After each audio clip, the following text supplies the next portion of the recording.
Good morning, everyone. Welcome to the ABL Maritime Market Briefing for October 2023.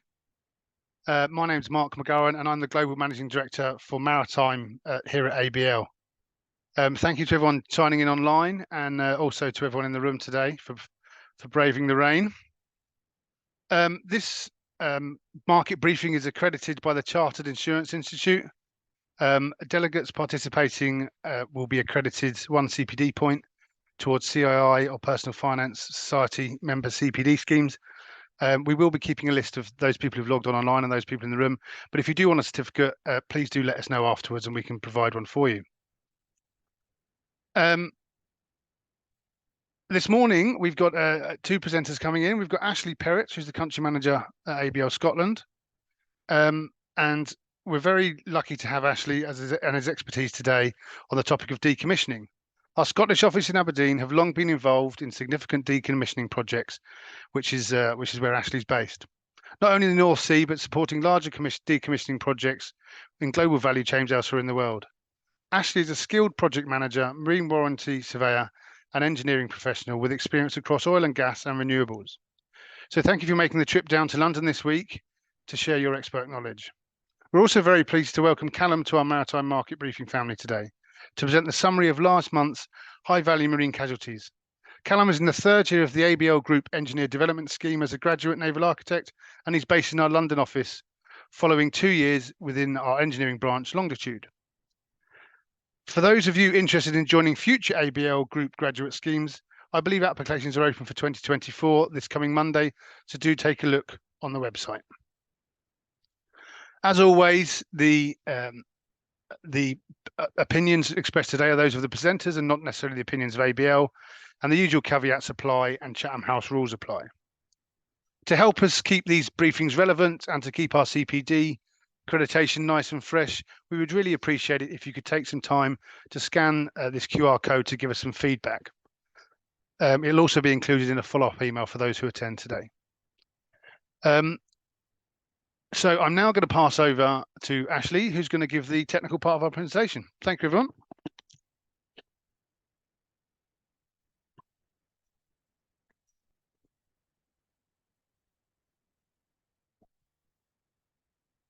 Well, good morning, everyone. Thank you for the warm welcome, Mark.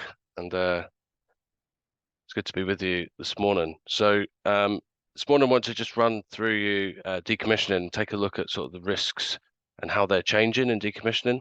I think this morning would be a good opportunity to actually run through very sort of highbrow, what is decommissioning, what are the key risks that we see in certain aspects. And this morning's presentation will be focused with a marine warranty hat on. So it will be coming from that sort of angle.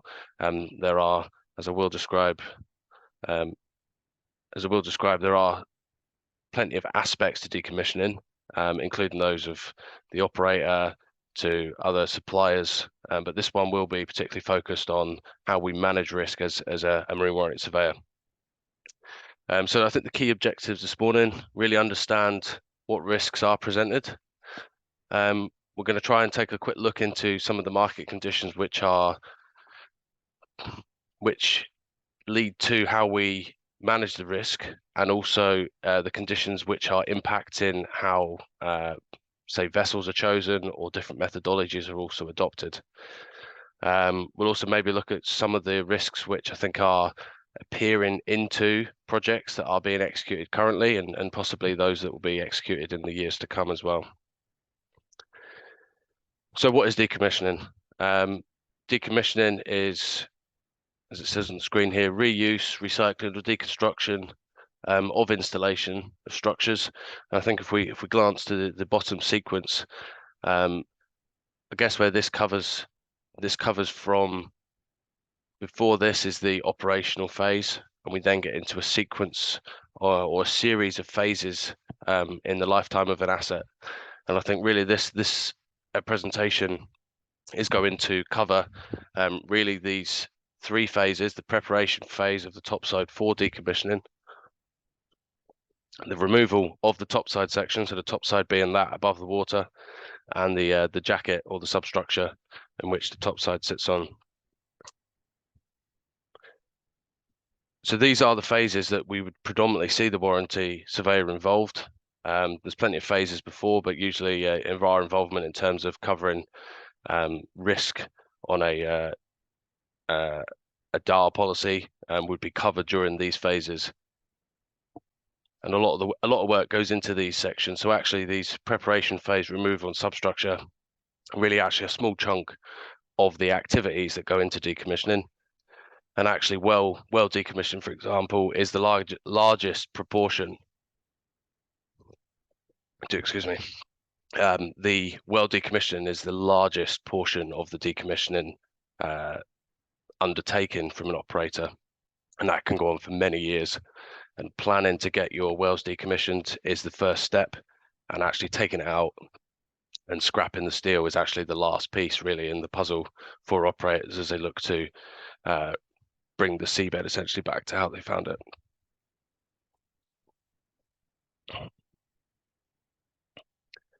So a quick look at some of the activities that you might expect when preparing a topside. So shutting it down, trying to get it free of hydrocarbons is key. We do surveys, inspections, weight control. That's one of the things we'll touch on later. Understanding what it weighs, where the seeage is, we're lifting it, going to move it. It's had a lifetime of potential changes. Need to appreciate that. Once it's down manned and possibly de-electrified, we also need to consider possibly navigational risks. So putting it into what's called lighthouse mode, which is putting lights on it, shapes on it to make sure that it's known. And as I've mentioned, some of the other things that go on is safe shutdown of the wells and possibly the removal of some other subsea infrastructure which may be around the asset. So what risks do we potentially see during this phase? Well, one of the things we do see is we have to inspect. Sorry, excuse me. We do see varying degrees of desire to inspect the existing structure. The lift points are one area that we have to inspect. Corrosion of the existing steelwork, dependent upon how the operators managed it, is an area that we can see significant issue. Excuse me. Sorry.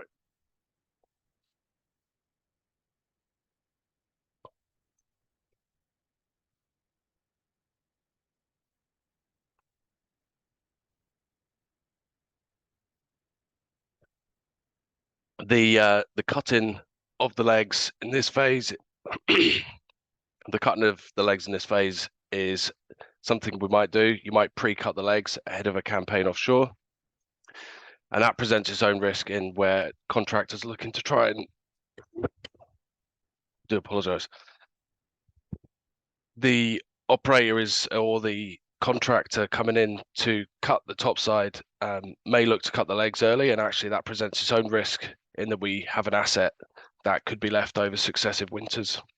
So we have to manage how much we cut, fully understand what the capacity of that structure still remains, and lift points. Lift points can have varying degrees of protection during their lifetime. In some cases, they're well protected. And you need to address how much inspection you actually take of them.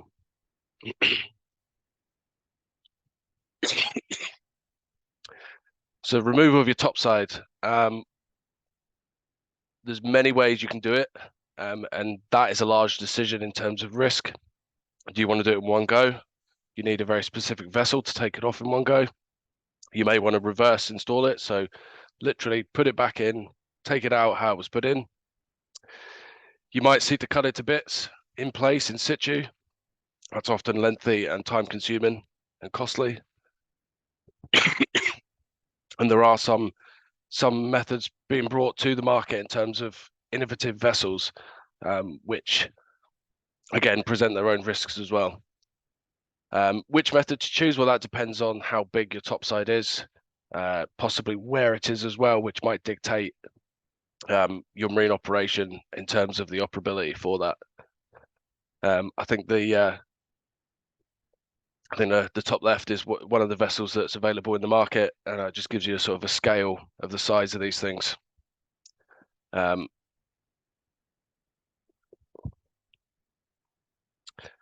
what's the major risks when we remove a topside? So obviously weather conditions is key. Having the right weather and the right weather window is also of importance. When lifting the topside, we've done all these studies during the prep phase, and when you come to lift it, you've got an asset that has evolved and changed over, in some cases, 30 to 40 years. Time constraints in terms of risk, contractors are being pushed to spend they want to spend less time doing this activity because there's less money in it. So being constrained in respects of time, so how much time do they want to spend doing this activity? So they are looking to push weather windows, they are looking to push the limits of cranes, they're looking to possibly use different types of vessels and pushing them to their limit, which then ties into operability, making sure we've got an operable situation.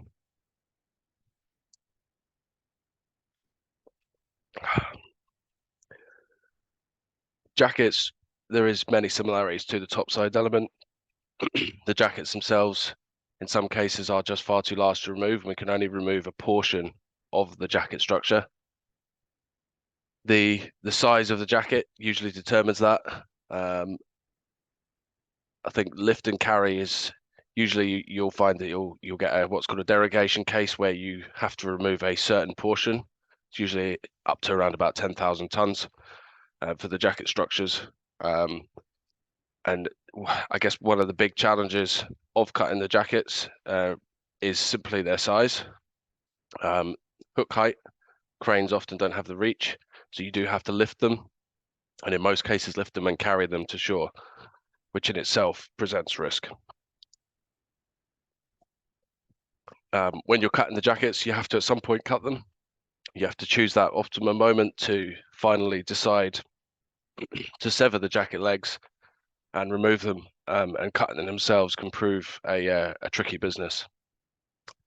And also with jackets, just because of their size, there's conductors that they have to secure, which can fall during the operation themselves. So in terms of the market conditions, so what is happening in the market, in the field of decommissioning, that's possibly changing risks? So there is increased spending in decommissioning, certainly in the North Sea. We've got a field that it's aging. There's a lot of assets out there that will need removed over the coming years, and I think the numbers there themselves speak for themselves. That's just in the UK continental shelf. So nearly a million tons there of topsides removals to be undertaken. So there is more spending happening, but there is a cost. There is a desire to drive down the cost of decommissioning as well.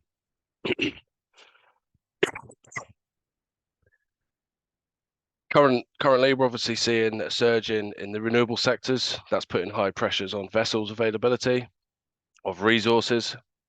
Some of the vessels that historically have just been oil and gas are now being utilised in the renewable sector as well. So there's a competing aspect there. And I think I put in the decom costs here. Obviously, I talked about the fact that well plug and abandonment is the largest part of decommissioning, and that's reflected in the graph here. But the next biggest chunk of the pie is actually the cost of the vessels that come in to remove these structures.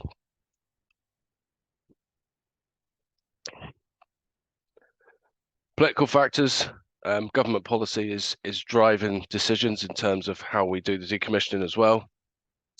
We're also seeing new operators come to the market. So we've got people deciding, potentially due to the cost of gas, for example, to actually change their plans. So we've got decommissioning plans that are being pushed back. And we've also got there's a market where decommissioning is now becoming quite attractive. And I think with the number of assets to be removed, certainly here in the North Sea, that there are players coming in, seeing the opportunity in the years ahead. So we do have new entry to the market. And in terms of in terms of the North Sea, really, we're in a mature basin that is going to only diminish in terms of its production, and as a result of that, we're going to start seeing more and more platforms being removed. So what are the risks? What are these new risks? So when contractors are being pushed to be very competitive in the market, what they're seeking to do is try and come up with ways that they can save money for themselves. And as the warranty surveyor, reducing the vessel time comes with its own risks in that the contractor is seeking to possibly use the codes to their advantage and possibly cut some corners. What vessels are they using? There is certainly an appetite to use vessels which wouldn't on the face of it necessarily be the most suited. They still remain suitable, and obviously as warranty we need to approve them, but are they ideal selection? Would that be the vessel you'd seek to use if you were given a choice? Probably not. Novel approaches, there's definitely some ways of doing things that we've probably not seen, which are cost-based. New risks, we're going to be renewing all these wind turbines we're installing. So that's a risk that is emerging and that will come to the floor more so in the coming years. And the workforce, we've seen a shift in the makeup of the workforce, certainly post-COVID. A number of people leaving the sector, a number of people joining, which in itself presents its own level of risk to the operations. And with that, a loss of the knowledge that was gleaned possibly from, say, the installation of the units. So you may have certain people who have worked with the asset over its lifetime actually have left the sector, and with that, we've lost that information, we've lost that working knowledge of the platforms, which can be key. Emergent risks. I think one of the key things from my perspective is we're currently removing large, certainly in sort of central and northern North Sea, we're removing assets that were installed back in the 70s, maybe early 80s, built before the crime era. So essentially the crime era being that in the 90s, there was a real push to save costs, which led to being more efficient with how we installed these structures. So there's less steel, there's less fat on the bone, so to speak. And when we come to remove these platforms in the coming years, we're not going to be able to do possibly removal approaches which aren't the same as they went in. We're going to have to do it exactly the same way, and actually weight control, understanding the capacity of the structure is going to possibly become more important than it is even now. I think we've got a little bit to play with, I think, in terms of the approach of some of the platforms we're removing currently. As I've mentioned, renewable markets, they're going to keep demand for vessels high. The floating wind is only getting bigger, and vessels to install them are also required to be bigger. So there's going to be a continuing competition for the vessels. What the government seeks to do will also drive how decommissioning looks, what that looks like in the coming years. There is, with carbon capture, we're trying to use different assets, how we decommission them, whether we reuse some of those jackets that we've seen in the pictures, whether we reuse them elsewhere is for consideration. And I think the continued push in the sector to save costs is just going to continue to add possible risk, and really from a warranty surveyor's point of view, it's really where hopefully we can add more value in making sure that those risks are maintained and managed. So I finally made it to the end. Thank you for bearing with me. Any questions from anyone?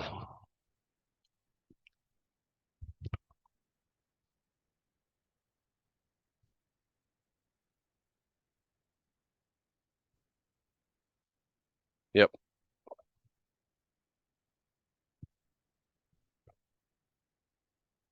Yep.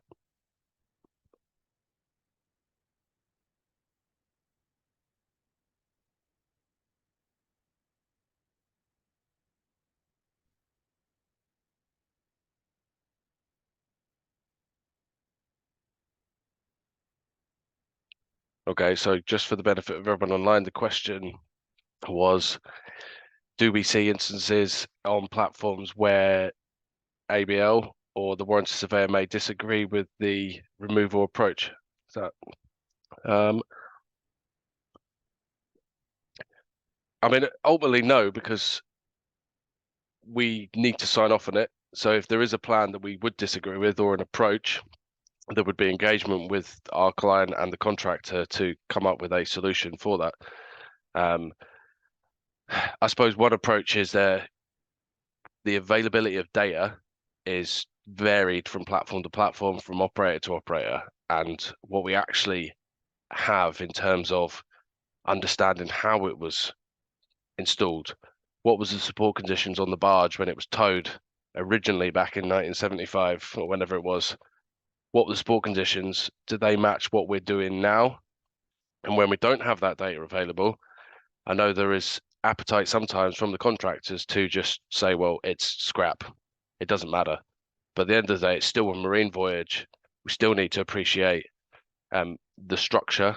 And I think people often coin, because it's decommissioning, that we can accept more risk.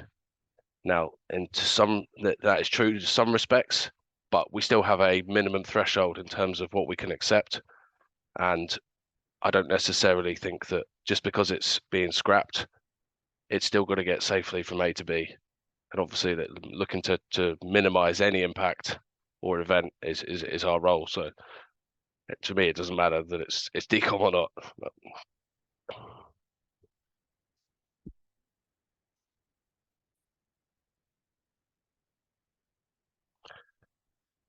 Um, it concerns me somewhat because I think. Oh, sorry. Yeah, for everyone online, how concerned am I between the relationship between contractor and operator, or the distribution of risk?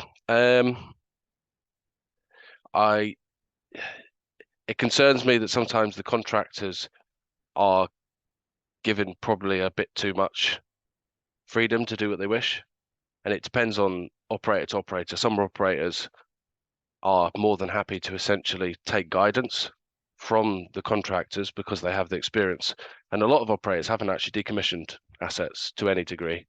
You know, certainly, I guess smaller Southern North Sea stuff, that's far easier to do the decommissioning and hand it off and palm it off. You know, lifting 1,000 tons isn't any great shake, but when you start getting into the larger central and northern North Sea assets, there becomes a more of a grey line. And I think the risk sharing, it's a good question. I would like to see the operators retain more, but actually a halfway house is workable as well. And I think that's one of the lessons we've seen, is that the operators seek to try and drive a operator type approach to decommissioning. So in terms of permitting and sort of health and safety aspects, which are more applicable to a working platform, whereas the operator the contractor who's coming in to remove it you told me it's hydrocarbon free, so why are we following these same steps? So there is it's you're seeing an evolution of a platform from something that once was a high risk area, which is now that grading has gone down when you've done the P&A and you've declared it hydrocarbon free. So there is a change that occurs, and where that lies, I think it needs to be finely balanced. This is what it needs to be. I think if you hand it all to the contractor, we're going to find that possibly they'll seek to cut corners and cut legs with far more glee than they should, you know.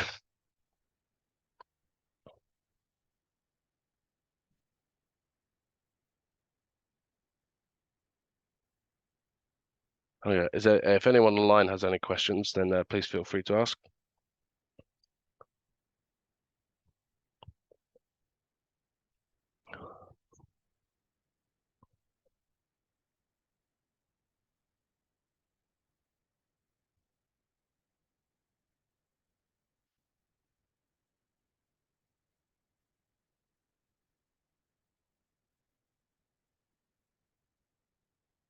So what was the question?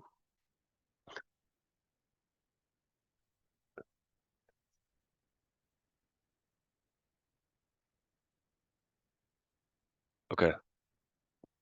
So the question for people online is, as operators seek to push decommissioning down the road, do we see the risks of decommissioning increase? Possibly. Obviously, as you seek to put an asset only has a set life, and I suppose if you get beyond its working life and you're looking to extend that, then there is potential for that risk to increase, I think. I think the more hands that you put assets into, so there are players in the market who are coming in and buying assets off of those who don't really want to have the decommissioning responsibility. And I guess as you hand those platforms over and over, yeah, do you possibly lose information and knowledge? Yes, I would think so. So possibly, yeah, there is an increase in risk in terms of the assets changing hands time and time again.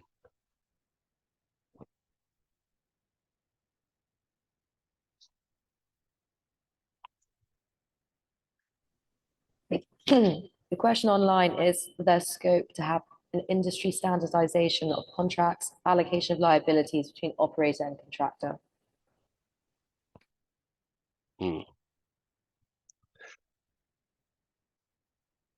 Could you repeat it again for me?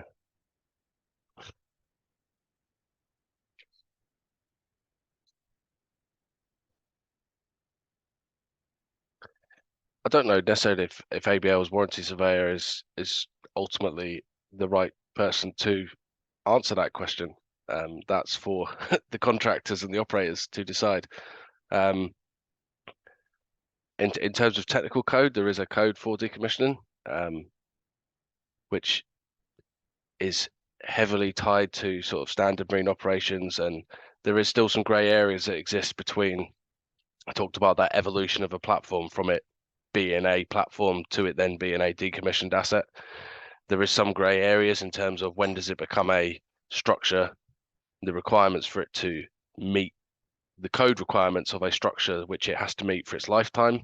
You have to at some point change it from that fixed asset that is there for 25 years to a structure that actually needs to be there for the next 2 months. It's still got to maintain, but in terms of what you apply on the code, yes, I think there is, but I don't know if I'm necessarily the best place to say that it should be.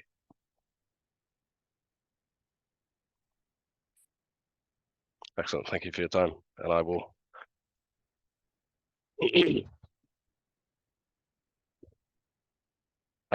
hand you to Callum.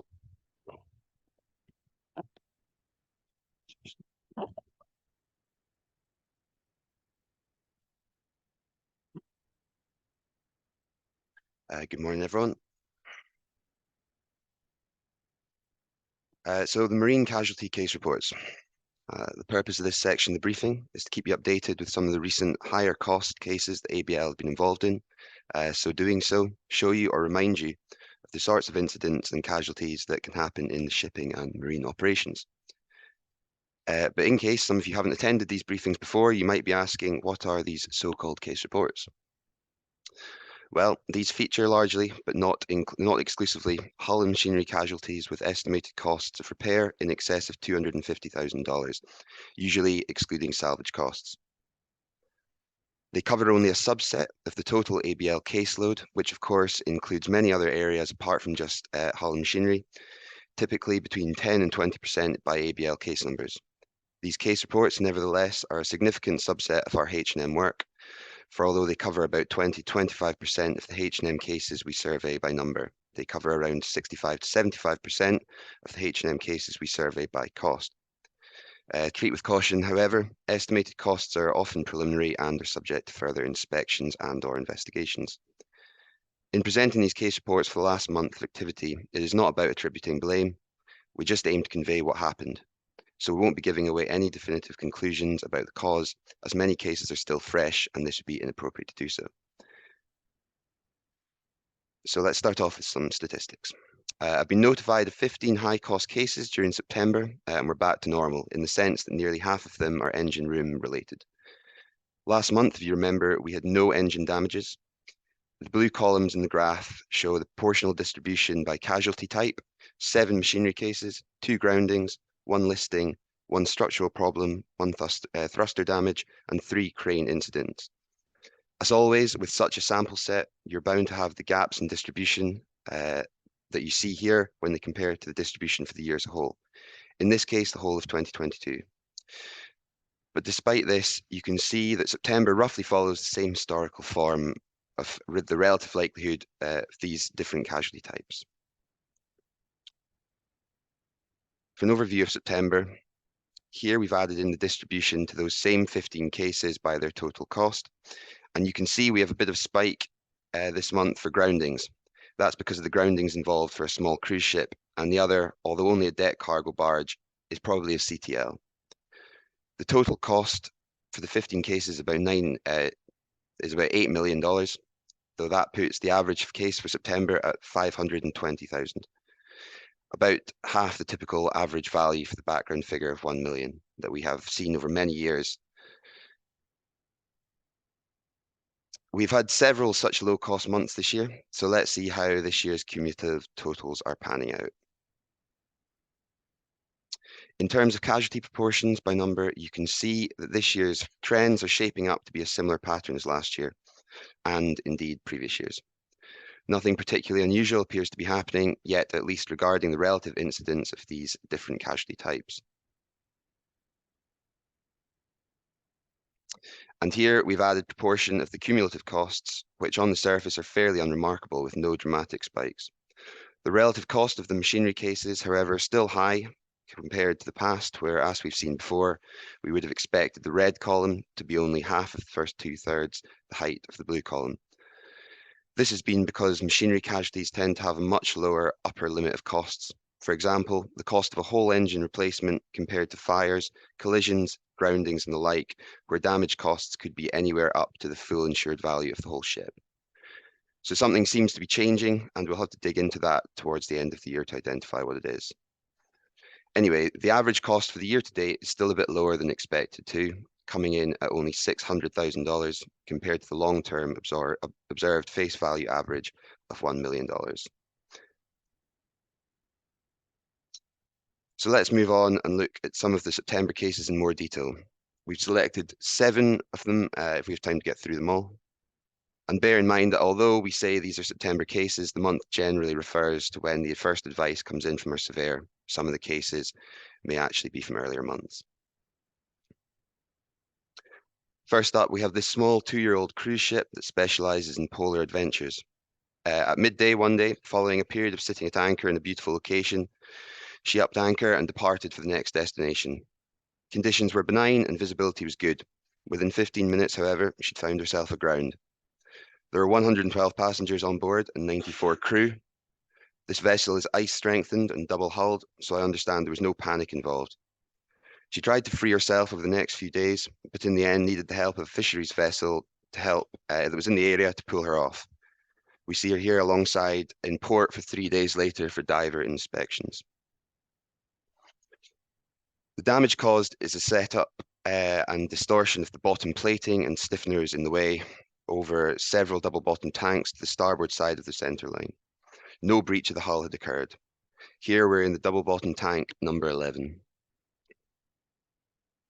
There is some water seeping into this space from the adjacent ballast tank through a crack in the common bulkhead. And here we have more pictures of the sort of damage involved. There was nothing terribly dramatic. As I said, damage and hull scraping extends over several tanks, and the preliminary estimate is for 30 tons of steel renewals. As to the cause, all is still under investigation. They will be looking at whether there was any mechanical failure in the propulsion and navigating machinery, what course was set, and how accurate the charts were, and so on. Next up, we have this 12-year-old handy-sized bulk carrier that was on a laden voyage whilst in the Mediterranean to deliver cargo of barite. At 5 p.m. one evening, the chief engineer, while out on deck, noticed smoke coming from the main engine exhaust funnel and dashed to the engine room to see what was going on. The duty engineer told him that the main engine lube oil pressure had dropped a bit and that the engine standby lube oil pump had automatically started itself. They both noticed smoke coming from the main engine crankcase breather, so they decided to stop the engine to do some inspections. While slowing down, more smoke was started coming through the crankcase doors to the number 5 and 8 units. This set off the fire alarm, but thankfully there was no fire. However, they discovered that number 7 was severely compromised and a tug was needed to bring the ship to her destination, where we see her now. Whilst discharging her cargo, they dismantled the engine in the way of the number 7 unit. They discovered that the piston had horribly scratched in the number 7 liner and that the number 7 crank pin journal was severely cracked, requiring the crankshaft to be renewed. The owners decided to tow the vessel to a repair yard in Turkey to get this done. Here we can see her berth alongside in the yard following a 4-day tow to port. To get the crankshaft out requires a near complete dismantling of the entire engine. Here we see a few more views of the cracked crank pin of the number 7 unit that was condemned, that had condemned the crankshaft. I think even from our armchairs, we'd have guessed this couldn't simply be ground out. And again, the heavily scored number 7 liner on the left and the seized piston rings on the right. What could have caused the piston to do such damage to this liner? Well, while here on the left, we see the general overheated appearance of the whole piston. On the right, we see a possible starting point. The gudgeon pin that should allow the piston to articulate with respect to the upper end of its conrod has seized in its bearings. Could there have been a lube oil supply problem to these bearings? I say this is only a possible starting point, as I understand the root cause of the incident is still under investigation. Interestingly, and probably significantly, no damage was found to any of the other units, so all of these pistons and liners can continue in service along with the new crankshaft. No damage either to the number 7 cylinder, so after cleaning, this could be used again. The fact that none of the other crank pins were damaged, however, is of little consolation, as the entire crankshaft has to be scrapped. Cost-wise, we're looking at around $1.25 million, although probably about a third of that will be for the cost of the towing to port. Now, strictly speaking, the next case involving the rather unexpected listing of a 25-year-old general cargo ship shouldn't be on the case reports, as it does not quite reach the $250,000 threshold. But they so easily could have done. Just a few degrees more and the deck edge would have been submerged. We could then have had down flooding, further healing, and the capsize point may have been reached. It looks like they were very lucky. I understand they had just finished loading containers in the North American port at 9 o'clock one evening when the vessel started listing to starboard, while the chief officer was attempting to correct a slight heeling offset after completion of the loading. He was actually transferring water from starboard to port when the vessel listed 5 degrees to starboard and then up to 18 degrees in a period of 20 minutes. They had discovered that water had somehow got into the number 3 cargo hold, and when they tried to pump this out, realized that the situation was starting to get worse rather than better. At that point, they prudently decided to stop pumping all oil and disembark. The ballast system clearly wasn't working the way it should be, and it would be safer to move or remove water using independent pumps from the shore side. Over the next day and a half, emergency response team managed to get the vessel upright again, but I understand this was not a straightforward procedure. Here we see that starboard list was only reduced by 2 degrees after the first 24 hours. And again, here we see her a bit later, 8 degrees, when efforts had become more effective to right the vessel. Once upright, the vessel was inspected for damage and reasons as to why the ballasting system had misbehaved. Here we see damage to the starboard bridge wing, support column, and main deck handrails that were contacted by the attending tug that tried to help during the incident by pushing on the starboard side.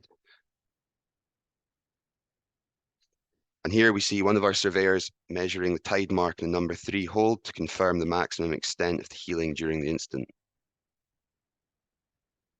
In terms of things that went wrong, there seems to have been several contributors. All this is presently under investigation, but to begin with, the indicator lights in the ballast console appear to have been given the wrong information about the state of some of the valves. On top of that, several of the bilge valves did not have a non-return mechanism to stop water being inadvertently pumped into the holds. And a crack in the bottom plating of the number 3 hold, making it common with the ballast tank below, certainly did not help matters in this instance. Moving on, we have a fascinating case concerning a deck cargo barge loaded with 8,000 tons of sand that went aground on a beach in the Far East after her towing line broke. I understand that the tug was unable to reconnect to the barge. The crew did manage to board the barge shortly after the towing failure and managed to release its emergency anchor. However, as the anchor started to drag and sea conditions were heavy, they were taken back on board the tug pretty quickly. Over the next 8 hours, apparently no further weather windows in the sea conditions appeared that would have allowed them to reconnect, and the barge drifted relentlessly towards the shore, ending up aground on the beach, as we can see here. After the barge had gone aground, the tug made its way to port, where she had been planning to refuel before the incident had occurred. Here we can see on the tug's deck the remnants of the synthetic tow rope that was being used at the time. Hang on. What's so fascinating about all that, I hear you say? Well, it's what happened next. Not that we're entirely sure what that was yet. So this is how things looked a day or two after the grounding of the beach. As you can see, the barge appears to still be intact with its cargo on board. As this is one of several interested parties approaching the vessel a couple of days later, it was about a mile's walk along the beach from the nearest vehicle access point. They look a bit wet and miserable, but chin up, nearly there. And hang on, something's different. Where's the starboard side of the barge gone? It's buried in the sand. Okay, the cargo has obviously got washed off the deck at this angle, but surely we should still see some of the starboard side poking out of the shallows. If you hadn't seen the earlier pictures, you might reasonably think that we were looking at half a barge that had broken in two along its longitudinal centerline. Certainly, massive fracturing is evident at the forward end, but the deck is folded in aft, which would imply that it's still connected to the starboard side. I understand that divers were engaged to go in to see what they could find, but conditions were too dangerous. So this is still a bit of a head scratcher. There's no sign of the other half anywhere else or on the beach. Here's a close-up of the forward tearing of the main deck.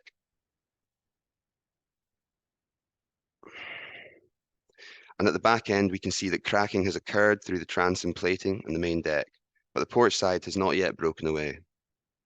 Also, the angle suggests that it is still attached to something of substance on the starboard side, hidden just below the waterline. From this angle, we could start to hypothesize that maybe the cargo slipping to the starboard side ended up overloading the deck structure, causing it to collapse and get buried under the cargo.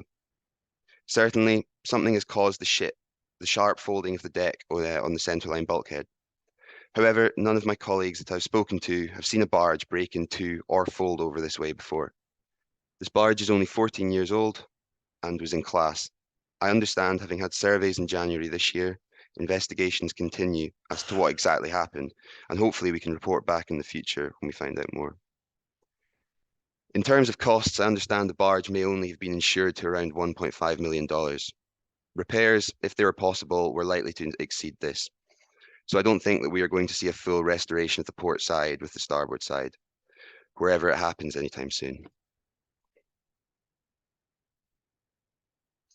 As I mentioned earlier, we have 3 cases of crane damage this month, and costs range from $350,000 up to $500,000. They all involve failure of the jibs that managed to get bent. I'll show just one case involving this 19-year-old Panamax bulk carrier. She'd been loading a cargo of coal from a barge alongside when suddenly, the story goes, the luffing wire slipped off its drum. This caused the jib and its cargo to fall down onto the barge. Luckily for the barge, but not so luckily for the crane, the jib's descent was checked by its coming into contact with one of the ship's hatch covers as it fell, and you can see how the jib managed to get bent in the process. It sounds rather similar to a case we had last month where the crew are blaming the stevedores for handling their crane roughly, while the stevedores are saying something that is completely different.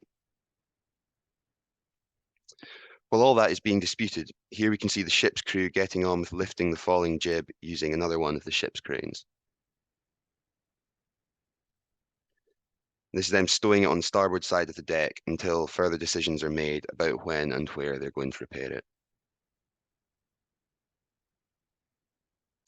Let's just have a quick look at the bent jib. Here we can see a fractured section on the side that didn't hit the hatch covers directly. There's quite a bit of rusting that seems to be evident in this area. And here we're in the crane's control cab. If you look closely, you can see that the luffing lever handle has been welded at its base at some previous occasion. Is this a sign of rough handling in the past or of stiffness or difficulty to engage? Investigations are continuing, but our surveyor says he was not terribly impressed with the housekeeping of the crane's machinery space.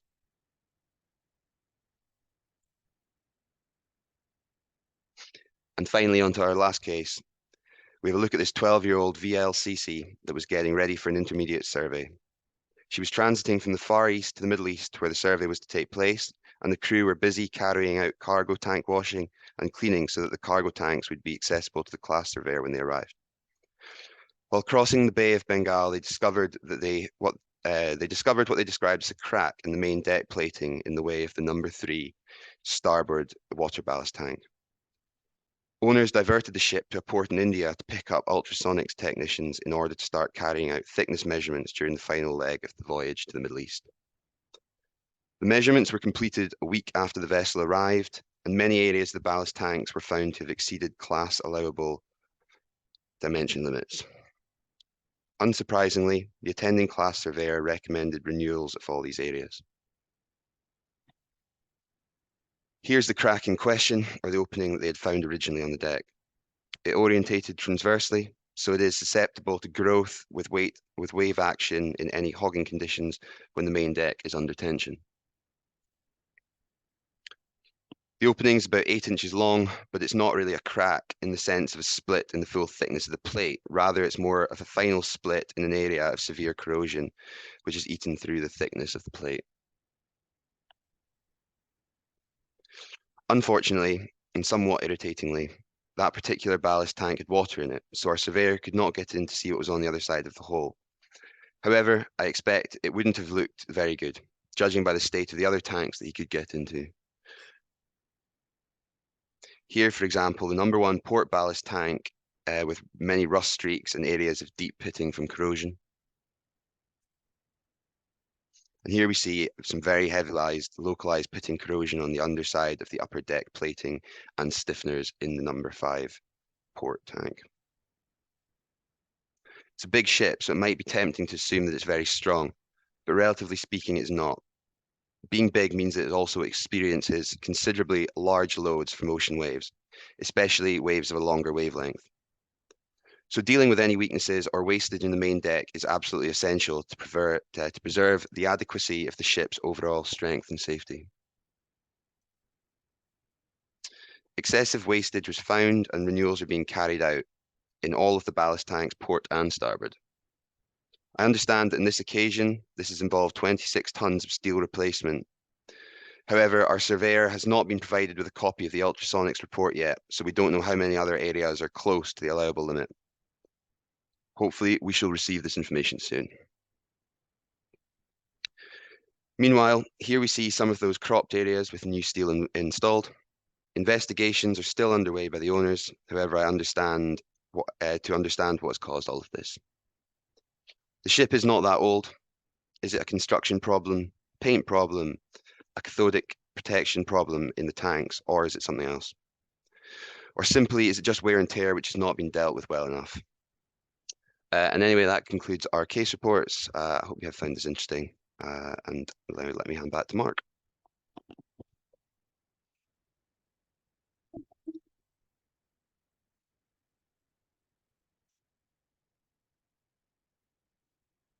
Thank you very much. And thank you all for your time again today.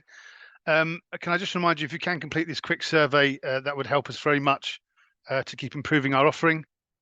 And just a reminder that our next market briefing will be on the 14th of December.